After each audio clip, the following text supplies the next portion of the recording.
ప్రేక్షకుల్ని wait చేయించాలనుకున్నాడో, career లో తదుపరి సినిమా ఏం చేయాలో తెలియక డైలమాలో ఉన్నాడో గాని ప్రస్తుతానికైతే అక్కినేని అఖిల్ ఖాళీగా జాలీగా గడిపేస్తున్నాడు. ఖాళీగా ఉంటే జనం మర్చిపోతారు కదా, అందుకే ఆ ఖాళీలోనూ కాస్తంత ఎంటర్టైన్మెంట్ కోరుకుంటున్నాడు. ఏదో రకంగా మీడియాలో కనిపించేందుకు తాపత్రయపడుతున్నాడు. అందున సినీ కార్యక్రమాలకి, సినీ అభిమానులకి అఖిల్ టచ్ లోనే ఉంటున్నాడు. ఇదో కొత్త రకం స్ట్రాటజీ అనుకోవాలేమో.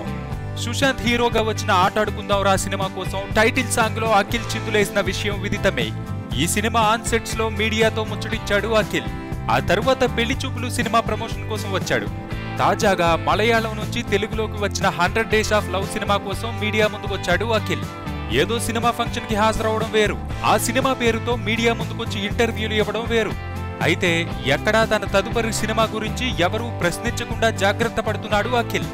దాదాపు డజను మంది డైరెక్టర్ల పేర్లు పరిశీలించినా అఖిల్ కి ఒక్కరూ నచ్చకపోవడంతో అఖిల్ తదుపరి సినిమాపై సస్పెన్స్ కొనసాగుతుంది. తన సినిమా విషయంలో అఖిల్ ఎలాంటి నిర్ణయం తీసుకోలేకపోతున్నాడు గాని ఇతర సినిమాల విషయంలో మాత్రం అఖిల్ చూపిస్తున్న అత్యుత్సాహం అందరినీ ఆశ్చర్యపరుస్తోంది. అభిమానులు అందుకే అఖిల్ ఇది మరీ టూ మచ్ అంటూ వాపోతున్నారు.